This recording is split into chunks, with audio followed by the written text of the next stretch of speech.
अस्सलाम वालेकुम dear students. Biochemistry part 1 के अंदर हम लोग डिस्कस करने जा रहे हैं carbohydrates which are also known as fuel of the cell, जिनको हम लोग सेल का फ्यूल भी कह रहे होते हैं सम टाइम।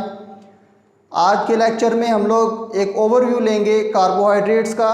कार्बोहाइड्रेट्स हैं क्या, किस फॉर्म में एग्जिस्ट करते हैं, इनको किस बेस पे क्लासीफाई किया जा रहा होता है और इनकी हर क्लास के अंदर कौन सी प्रॉपर्टीज़ मौजूद हैं। सबसे पहले डिफ़ाइन करते हैं इनको according to your text book.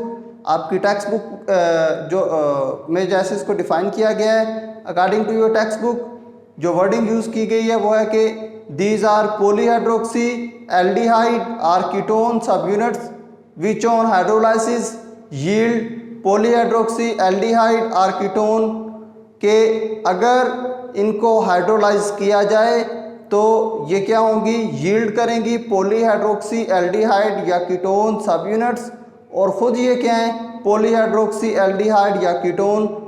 और इनको हम लोग हाइड्रेट्स ऑफ कार्बन भी कह रहे होते हैं। हाइड्रेट्स का जो नाम है इनके साथ अटैच इसलिए किया जाता है कि इनके अंदर जो अगर इनका फार्मूला देखा जाए तो उसमें जो हाइड्रोजन और ऑक्सीजन की रेशो कार्बन के साथ अटैच होती है वो सेम एज वाटर लाइक 2:1।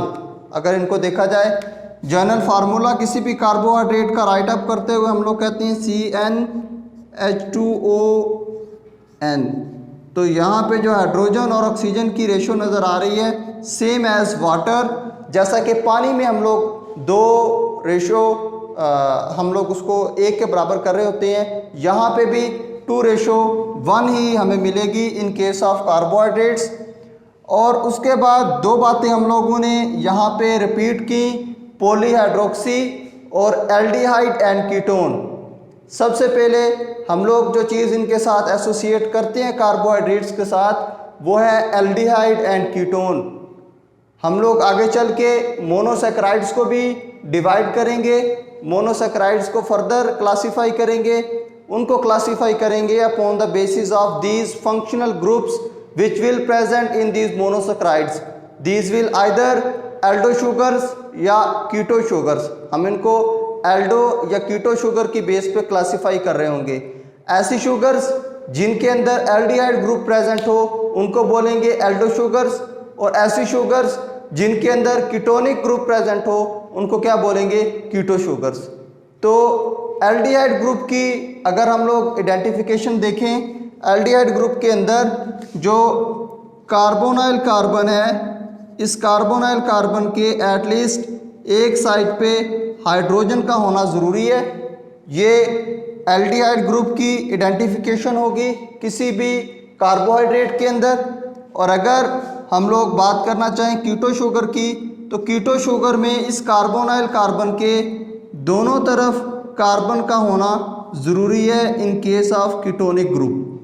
तो ये चीज़ हम लोग डिस्कस करेंगे अगेन इन मोनोसैकराइड्स। जब मोनोसैकराइड्स को डिस्कस करेंगे वहाँ पे भी ये चीज़ हम लोग डिस्कस करेंगे कि कीटोनिक और एल्डिहाइड ग्रुप को हम लोग कैसे डिफ्रेंशिएट करेंगे। उसके बाद जो दूसरी चीज़ हमने इनके साथ एसोसिएट की वो है वर्ड पॉलीहाइड्रोक्सी। हाइड्रोक्सल ग्रुप से आप लोग वाकिफ़ हैं, हम लोग OH ग्रुप को कहते हैं हाइड्रोक्सल ग्रुप। अब पॉलीहाइड्रोक्सी की जो टर्म हम लोग यूज़ कर रहे हैं इसका मतलब है पॉली एक से ज़्यादा, इनके पास number of hydroxyl groups present हैं। क्योंकि कार्बोहाइड्रेट के अंदर सिवाय एक कार्बन के जिसके ऊपर फंक्शनल ग्रुप मौजूद है, ये वाला एल्डिहाइड या कीटोन का फंक्शनल ग्रुप, उसके अलावा बाकी हर कार्बन के ऊपर हाइड्रोक्सल ग्रुप मौजूद है। इसलिए हम इनको कह रहे हैं दीज आर पॉलीहाइड्रोक्सी एल्डिहाइड या कीटोनिक सब यूनिट्स। अगर सिंपल एक हम लोग देखना चाहें कार्बोहाइड्रेट जो कि ट्रायोज है, तो उसके अंदर 3 कार्बन्स और इन 3 कार्बन के साथ ये एल्डिहाइड ग्रुप मौजूद है और यहाँ पे मौजूद होंगे 2 हाइड्रोक्सल ग्रुप्स और यहाँ पे हम लोग इसको लेबल कर देते हैं हाइड्रोजन। तो ये एक सिंपल एल्डो शुगर है जिसको हम लोग कहते हैं ग्लिसरैल्डिहाइड। 3 कार्बन वाली मोनोसेक्राइड्स।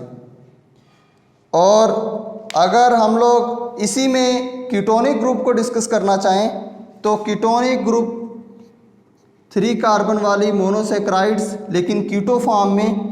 तो कीटो फॉर्म में जो हमारे पास फंक्शनल ग्रुप होगा वो कुछ इस फॉर्म में होगा। उसके बाद यहाँ भी हाइड्रोक्सल और यहाँ भी हाइड्रोक्सल, और लेबल इसको हम लोग करेंगे। ये एक सिंपल ट्रायोज है, कीटो फॉर्म में कीटो ट्रायोज इसको बोलते हैं। तो इसको अगर हम लोग देखना चाहें तो हम लोग इसको कहते हैं डाई हाइड्रोक्सी एसीटोन, क्योंकि 3 कार्बन वाली कीटोन को नाम देते हैं एसीटोन का, और यहाँ पे 2 हाइड्रोक्सल ग्रुप मौजूद हैं तो हम लोग इसको नेम दे रहे हैं डाई हाइड्रोक्सी एसीटोन। और ये हम लोग इसको सिमेट्रिकल जो कार्बोहाइड्रेट है वो भी कह रहे होते हैं, क्योंकि दोनों साइड पे जो मौजूद है हाइड्रोक्सल ग्रुप और दरमियान में जो फंक्शनल ग्रुप मौजूद है, तो दोनों साइड पे सिमेट्री इसकी क्या है, बैलेंस है, तो इसको सिमेट्रिकल भी कह रहे होते हैं। इनको वंस अगेन डिस्कस करेंगे जब हम लोग मोनोसैकराइड्स को स्टार्ट करेंगे। तो अभी बात करते हैं इनके जनरल फार्मूला की, कि इनका जो जनरल फार्मूला है वो क्या है। हम लोग इनका जनरल फार्मूला राइट अप कर रहे होते हैं CxH2OY, and these X and Y may be same और मे बी डिफरेंट। ये X और Y सेम भी हो सकते हैं और डिफरेंट भी हो सकते हैं। सेम किस केस में होंगे, सेम ये होंगे in case of monosaccharides, monosaccharide के केस में। अगर डिफरेंट हो X एंड Y की वैल्यू तो डिफरेंट होंगी in case of oligo and polysaccharides, different. For example किसी भी मोनोसैकराइड का अगर हम लोग जनरल फार्मूला राइट अप करें, या सिंपली मैं आप लोगों को एग्जांपल दूंगा ग्लूकोज की, तो ग्लूकोज के अंदर C6 आप लोग H12 और O6 इस तरह से राइट अप करते हो, या इसको अगर ऐसा भी लिखना चाहें CnH2ON हम लोग लिख सकते हैं। और N की वैल्यू यहाँ पे क्या है 6, एंड यहाँ पे भी क्या अप्लाई होगी 6। तो इन केस ऑफ मोनोसैकराइड्स ये जो X एंड Y की वैल्यू क्या होगी, सेम। अगर हम लोग किसी भी ओलिगोसैकराइड या पॉलीसैकराइड को डिस्कस करना चाहें तो उसके अंदर हम लोग CnH2ON-1 लिखते हैं, क्योंकि ओलिगोसैकराइड्स या डाइसैकराइड बनते हुए एक मोनोसैकराइड से दो जब मोनोसैकराइड अटैच होते हैं आपस में तो एक वाटर का मॉलिक्यूल रिमूव होता है, इसलिए हम यहाँ पे क्या लिखते हैं N-1। तो यहाँ पे ये क्या होगा, डिफरेंट। लाइक एज अगर हम लोग फार्मूला देखें कि सुक्रोज का C12H22O11, यहाँ पे अब N-1 हम लोग क्या करेंगे, राइट अप करेंगे। यहाँ पे N नहीं होगा, सेम एज जैसा कि मोनोसैकराइड में देखा था। अब अगर इनके सोर्स की बात करें, कार्बोहाइड्रेट्स का सोर्स क्या है, तो chief source of carbohydrates are basically photosynthesising plants, जो कि फोटोसिंथेसिस के प्रोसेस में सिंथेसाइज करते हैं इन कार्बोहाइड्रेट्स को from inorganic carbohydrate, from inorganic जो कार्बन डाइऑक्साइड और वाटर मॉलिक्यूल्स को कंबाइन करके सिंथेसाइज करवा रहे होते हैं दीज कार्बोहाइड्रेट्स। ये था एक जनरल ओवरव्यू कार्बोहाइड्रेट्स के बारे में, कि कार्बोहाइड्रेट्स की जो अकरेंस है या नेचर के अंदर ये आते कहाँ से हैं, फ्रॉम प्लांट्स, और उसके बाद इनकी केमिकली कुछ नेचर को भी डिस्कस किया।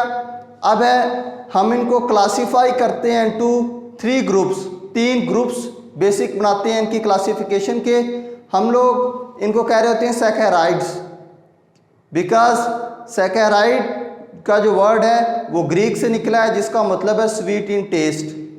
हम लोग 3 क्लासेस इनकी बना देते हैं। मोनोसैकेराइड्स, मोनो का मतलब है सिंपल, तो these will B simple sugars, और उसके बाद ओलिगोसैकेराइड्स, और उसके बाद पॉलीसैकेराइड्स।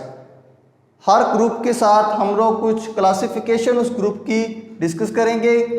तो सबसे पहले नेम मोनोसेक्राइड्स को हम लोग नेम दे रहे होते हैं, these are simple sugars. Monosaccharide को हम लोग कहते हैं दीज आर सिंपल शुगर्स। और ओलिगोसेक्राइड्स, क्योंकि यहाँ पे एक से ज़्यादा मोनोसेक्राइड के सब यूनिट्स आपस में अटैच होते हैं, तो इसलिए हम इनको क्या कहते हैं, ओलिगोसेक्राइड्स। तो ओलिगोसेक्राइड्स की जो नेचर होगी वो क्या होगी, कम्प्लेक्स होगी। हम लोग इनको कम्प्लेक्स शुगर्स का जो नाम देंगे। उसके बाद polysaccharides, these are very complex, क्योंकि यहाँ पे number of monosaccharide subunits attach होते हैं एक दूसरे के साथ, तो these are very complex sugars. उसके बाद टेस्ट की बात करें तो monosaccharides are sweet in taste. Monosaccharide का जो टेस्ट होगा वो स्वीट इन टेस्ट होंगे। और उसके बाद oligosaccharides, these will be less sweet in taste, इनका जो टेस्ट होगा वो लेस स्वीट होगा। और पॉलीसेक्राइड्स, दीज आर टेस्टलेस, हम इनको नाम दे रहे होते हैं कि ये क्या है, बिल्कुल टेस्टलेस, इनका कोई टेस्ट नहीं होगा। हाइड्रोलाइसिस, हाइड्रोलाइसिस का मतलब है पानी की मौजूदगी में टूटना। लाइसिस स्प्लिटिंग या स्प्लिट हो जाना, टूट जाना, किसकी मौजूदगी में, पानी की मौजूदगी में। तो मोनोसेक्राइड्स जो कि ऑलरेडी एक मोनोमर हैं, ये पानी के अंदर हाइड्रोलाइज नहीं होंगे, जबकि ओलिगोसेक्राइड्स एंड पॉलीसेक्राइड्स जो कि सब यूनिट्स के मिलने से बने हुए हैं, मोनोमर्स के मिलने से इनकी फॉर्मेशन हुई है, ये पानी की मौजूदगी में क्या होंगे, टूटेंगे, इनकी हाइड्रोलाइसिस होगी। और इनकी हाइड्रोलाइसिस के बाद जो चीज़ मिलेगी वो क्या होंगी, मोनोसेक्राइड्स या सिंपल मोनोमर्स, जिनके मिलने से ये कम्प्लेक्स शुगर्स बनी थी। तो हाइड्रोलाइसिस पॉसिबल है किनकी, ओलिगोसेक्राइड्स एंड पॉलीसेक्राइड की, और हाइड्रोलाइसिस पॉसिबल नहीं है मोनोसेक्राइड्स की।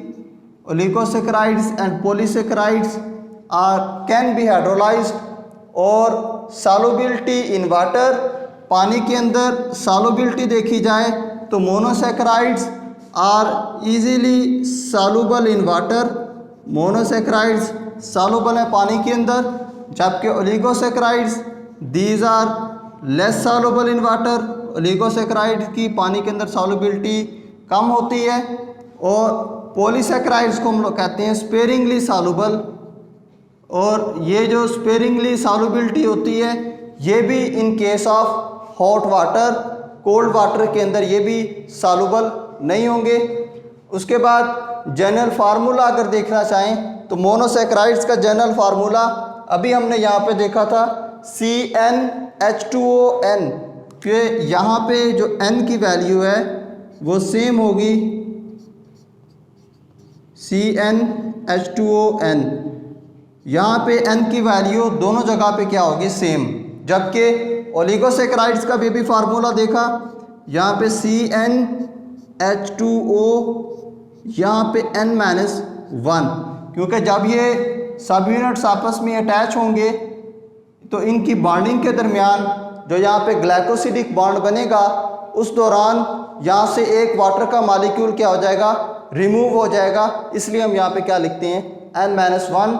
उसके बाद अगर पॉलीसेक्राइड्स की बात की जाए तो यहाँ पे CxH2OY, जबकि X and Y will never be same, X and Y की वैल्यू क्या होगी, सेम नहीं होगी। अब है क्लासिफिकेशन, मोनोसेक्राइड्स को किस बेस पे क्लासीफाई किया जाता है।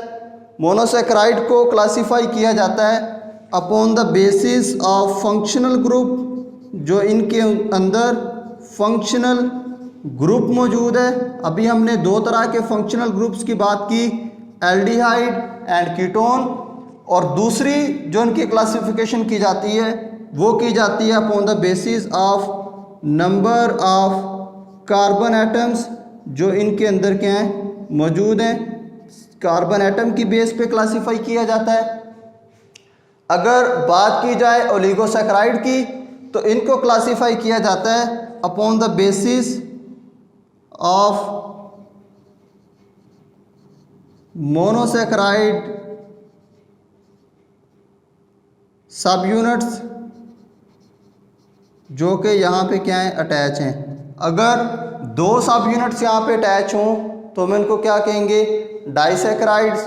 तीन अटैच हों तो ट्राइसेक्राइड्स एंड सो ऑन। मोस्टली हम लोग जो अपने कोर्स के अंदर यूज़ करेंगे या कोर्स के अंदर स्टडी करेंगे वो क्या होंगी, डाइसेक्राइड्स के दो मोनोसेक्राइड्स के मिलने से उनकी फॉर्मेशन हुई होगी। तो like maltose, like sucrose, like lactose, ये तीन एग्जाम्पल्स हम लोग डिस्कस करेंगे ओलिगोसेक्राइड्स में। उसके बाद अगर पॉलीसेक्राइड्स की बात करें तो इनको हम लोग ब्रांचिंग की बेस पे क्लासिफाई करते हैं कि ये, और दूसरी यहाँ पे सॉल्युबिलिटी इन वाटर। कुछ पॉलीसेक्राइड्स ऐसी होंगी जिनके अंदर ब्रांचेस मौजूद होंगी। कुछ लाइक के जब मोनोसेक्राइड सब यूनिट्स आपस में जुड़ेंगे तो यहाँ पे क्या होती जाएंगी, कुछ ब्रांचेस अटैच होती जाएंगी। और कुछ ऐसी होंगी जो बिल्कुल क्या होंगी, स्ट्रेट। और दूसरी चीज़ सॉल्युबिलिटी, कुछ ऐसी होंगी जो हॉट वाटर के अंदर स्पेरिंगली सॉल्युबल हो जाएंगी, कुछ ऐसी होंगी जो हॉट एंड कोल्ड वाटर में कभी भी सॉल्युबल नहीं होंगी। ये था एक general overview related to carbohydrates. Carbohydrates को क्लासिफाई किस बेस पे किया जाता है और इनकी केमिकल नेचर क्या है और इनकी अकरेंस क्या है। नेक्स्ट लेक्चर में इंशाल्लाह हम लोग स्टार्ट करेंगे मोनोसैकेराइड्स को, जो कि फर्स्ट ग्रुप है इन कार्बोहाइड्रेट की क्लासिफिकेशन के अंदर। उम्मीद करता हूँ आपको इस लेक्चर की समझ आई होगी। अगर स्टिल आप लोगों को कोई भी क्यूरी है तो आप लोग क्वेश्चंस पूछ सकते हैं कमेंट सेक्शन के अंदर। Thank you.